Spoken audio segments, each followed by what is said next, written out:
Capítulo 5. Almas enfermiças.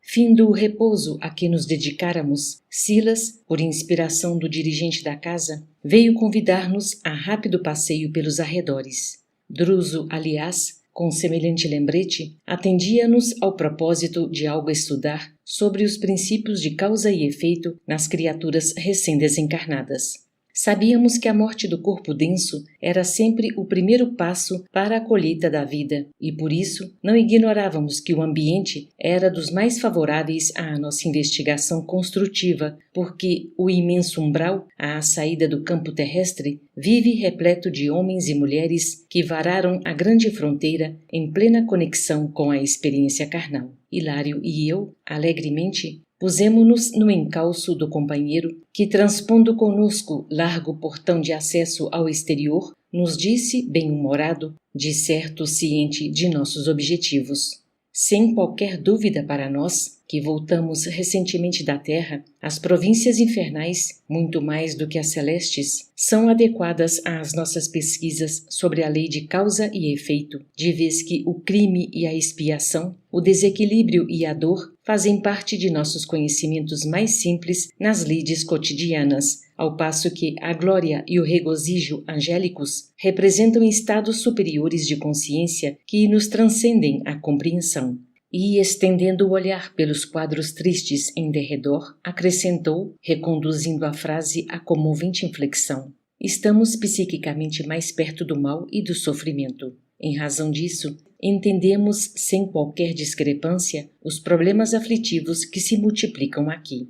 À medida que nos afastávamos, empreendíamos mais vasta penetração na sombra densa, a espessar-se cada vez mais alumiada, porém, aqui e ali, por tochas mortiças, como se a luz, nos sítios em torno, lutasse terrivelmente para nutrir-se e sobreviver. Soluços e gritos, imprecações e blasfêmias emergiam da treva. Compreendemos de relance que o espaço ocupado pela instituição era de forma retangular e que o terreno sob nosso exame se lhe localizava à retaguarda à maneira de enorme povoação extramuros.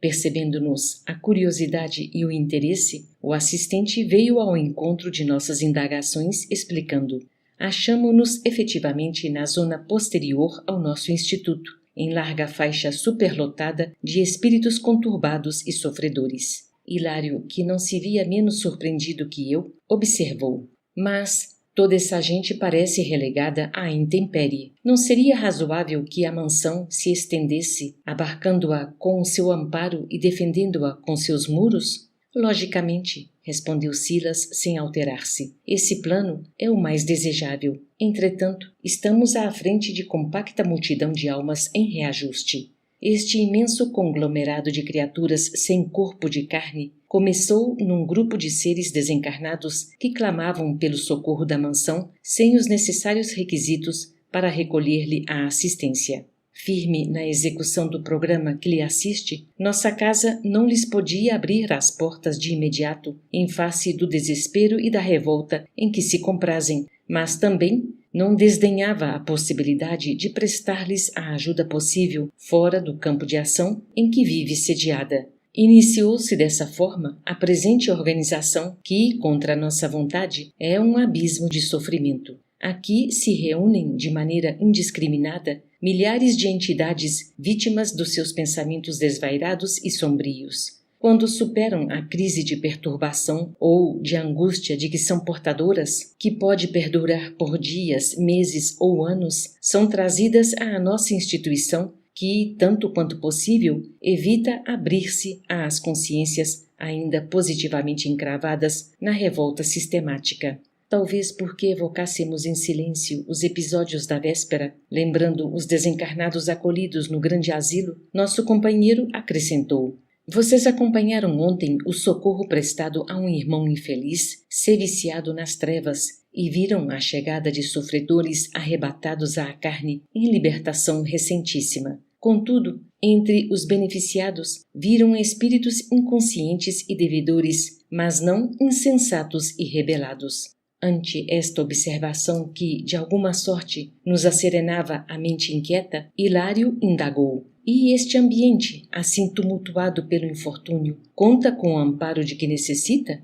Sim, aclarou nosso amigo. Muitas criaturas recuperadas na mansão aceitam aqui preciosas tarefas de auxílio, incumbindo-se da assistência fraterna em largos setores desta região torturada.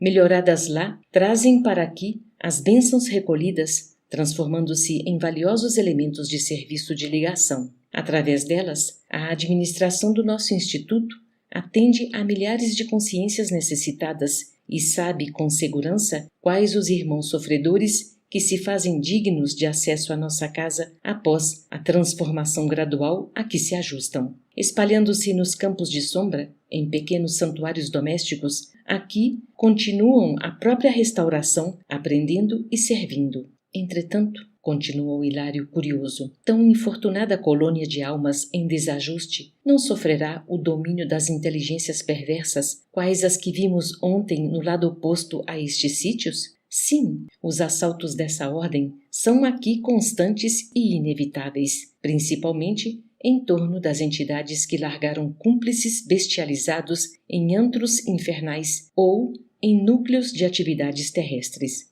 Em tais casos, as vítimas de semelhantes feras humanas desencarnadas padecem longos e inenarráveis suplícios, através da fascinação hipnótica de que muitos gênios do mal são cultores exímios.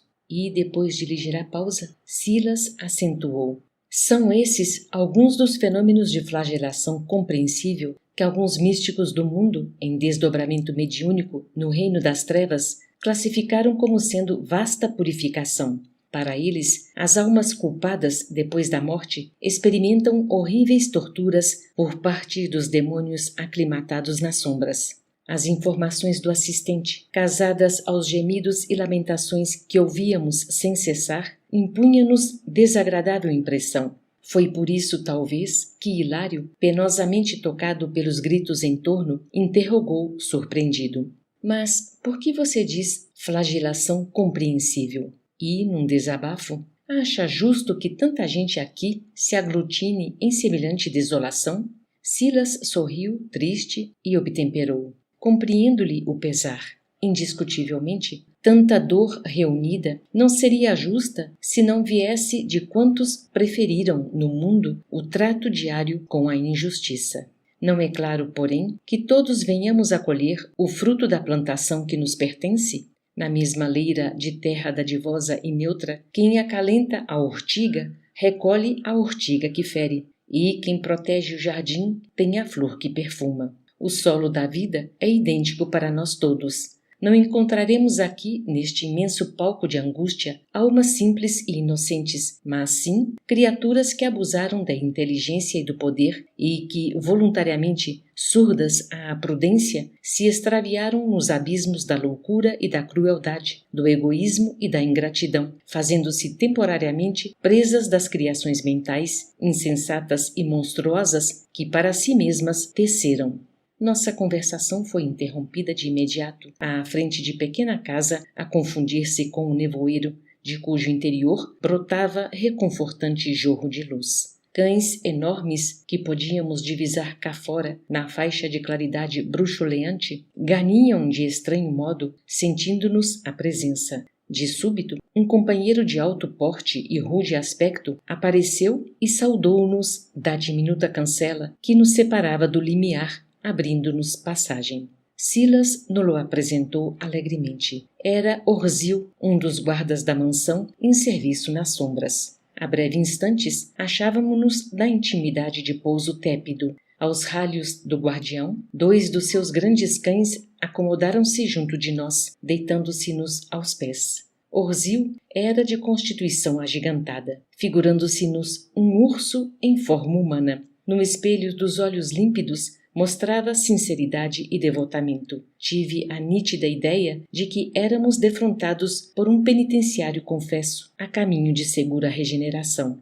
Na sala estreita e simples, alinhavam-se alguns bancos e, acima deles, destacava-se um nicho ovalado, em cujo bojo havia uma cruz tosca, alumiada por uma candeia estruturada em forma de concha. Afastou-se Orzil para sossegar os grandes animais menos domesticados no interior da choupana e, enquanto isso, o assistente informou-nos. É um amigo de cultura ainda escassa que se comprometeu em delitos lamentáveis no mundo. Sofreu muito sob o império de antigos adversários, mas, presentemente, após longo estágio na mansão, vem prestando valioso concurso nesta vasta região em que o desespero se refugia. É ajudado, ajudando, e servindo com desinteresse e devoção fraternal, não somente se reeduca, como também suavizará o campo da nova existência que o aguarda na esfera carnal, pelas simpatias que vem atraindo em seu favor.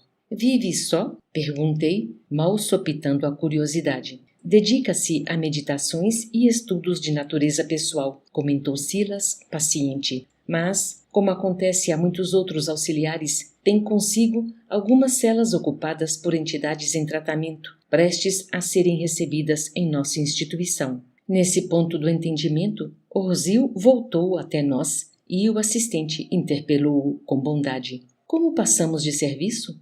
Muito trabalho, chefe, respondeu ele, humilde. A tempestade de ontem trouxe imensa devastação. Creio ter havido muito sofrimento nos pântanos. Percebendo que se referia aos precipícios abismais em que se debatiam milhares de almas infelizes e conturbadas, Hilário perguntou: E não será possível atingir semelhantes lugares para aliviar a quem padece? Nosso novo amigo esboçou dolorosa cara antônia de tristeza e resignação, ajuntando: Impossível. Como quem se punha em socorro do companheiro, Silas aduziu: Os que se agitam nessas furnas jazem, de modo geral, quase sempre extremamente revoltados e, na insânia a que se entregam, fazem-se verdadeiros demônios de insensatez. É necessário se disponham à conformação clara e pacífica para que, ainda mesmo semi-inconscientes, consigam acolher com proveito o auxílio que se lhes estende aos corações.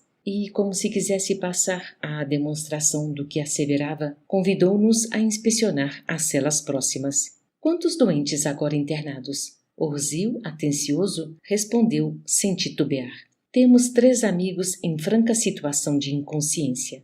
Depois de alguns passos, ouvimos gritaria estentórica. As acomodações reservadas aos enfermos jaziam ao fundo, à maneira de largos boxes de confortável cavalariça. Essa é a figura mais adequada à nossa tarefa descritiva, porque a construção em si denunciava rusticidade e segurança, naturalmente adstrita aos objetivos de contenção.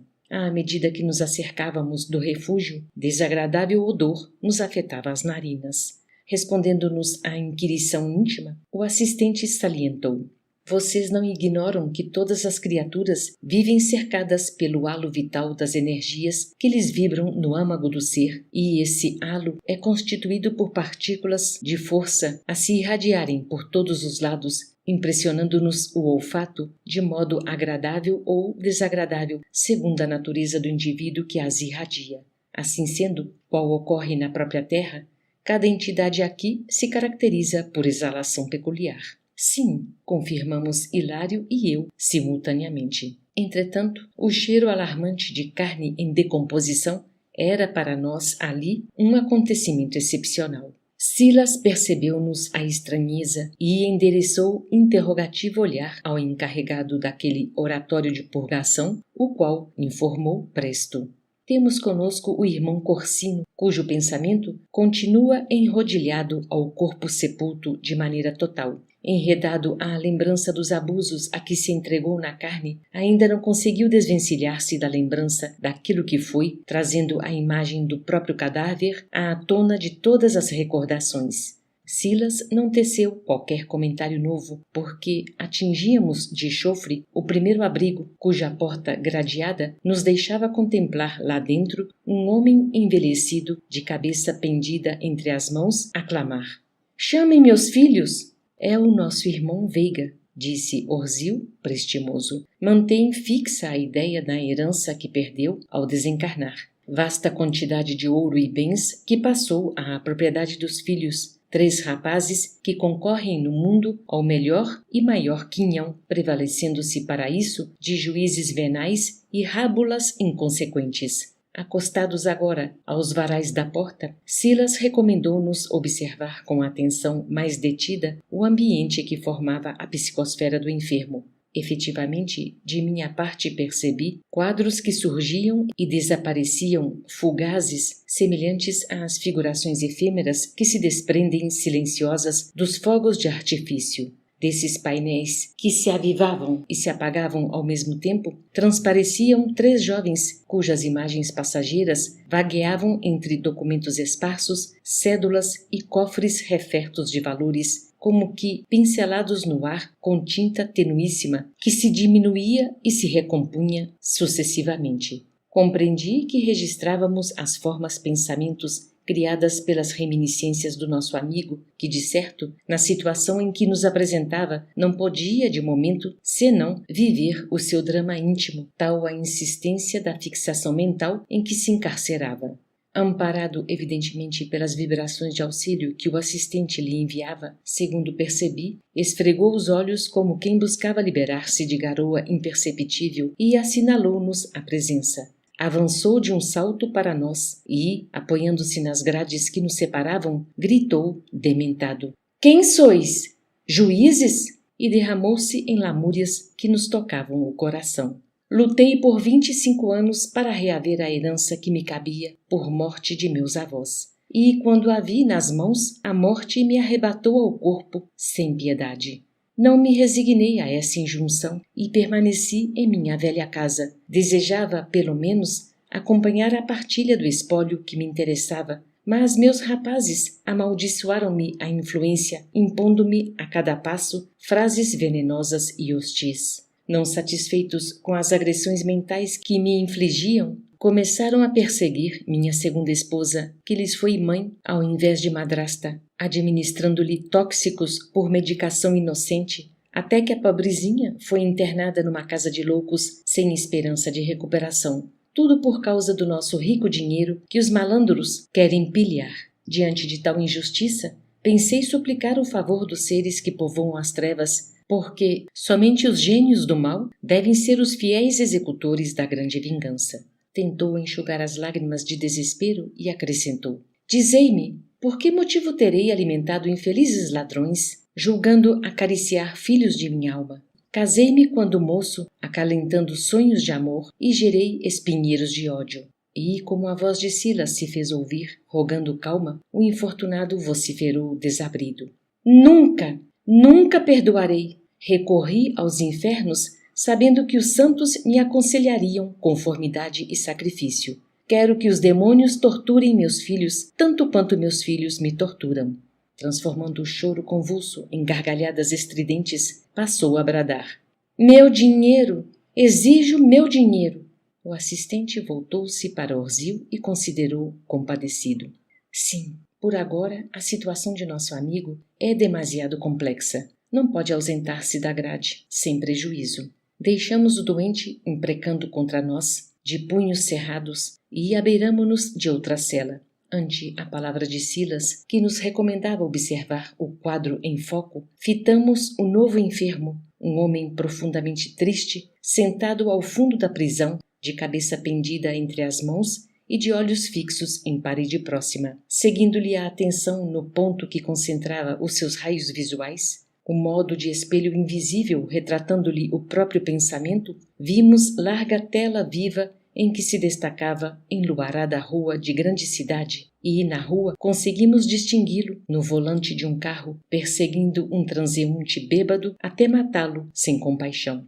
Achávamo-nos diante de um homicida preso a constrangedores quadros mentais que o encerravam em punitivas recordações. Notava-se-lhe a intraduzível angústia entre o remorso e o arrependimento. A leve chamado de Silas despertou como fera roubada à aquietação do sono. Instintivamente, precipitou-se sobre nós num salto espetaculoso que a grade conteve e bramiu: "Não há testemunhas! Não fui eu quem atropelou o infeliz." Não obstante, o odiasse com razão.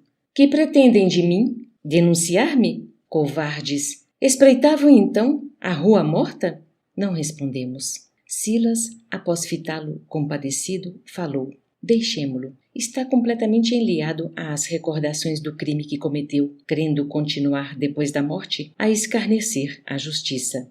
Hilário, estupefato, interferiu, ponderando. Naquele doente que vimos, cercado pela figura de 3 mancebos, e neste companheiro que contempla uma cena de morte, nosso amigo apreendeu-lhe o pensamento e completou-lhe a anotação, asseverando: vimos 2 irmãos infelizes vivendo entre as imagens mantidas por eles mesmos através da força mental com que as alimentam. Nesse instante, alcançávamos o 3º cubículo em que um homem feridento esvurrava as feias chagas usando as próprias unhas. A atmosfera francamente pestilencial exigia enorme disciplina contra a eclosão de nossas náuseas. Assinalando-nos a presença, avançou para nós, clamando amargamente: compadecei-vos de mim! Sois médicos? Atendei-me, por amor de Deus! Vede os detritos em que me apoio. Voltei-me de imediato para o chão, seguindo-lhe os gestos, e notei efetivamente que o mísero se movimentava num montão de sujeira coberto por filetes de sangue podre. Somente depois de mais ampla atenção, averiguei que o quadro repugnante era constituído pelas emanações mentais do companheiro infeliz sob nossos olhos. Doutores, continuou ele em tom de súplica, há quem diga que roubei os outros, a fim de satisfazer meus vícios no alcoice que eu frequentava. Mas é mentira. Juro-vos que morava no bordel por espírito de caridade. As mulheres desditosas requeriam defesa. Auxiliei-as quanto pude. Ainda assim, adquiri junto delas a enfermidade que me aniquilou o corpo físico e que ainda me empesta a respiração, convertendo-se aqui em meu próprio hálito. Socorrei-me, por quem sois?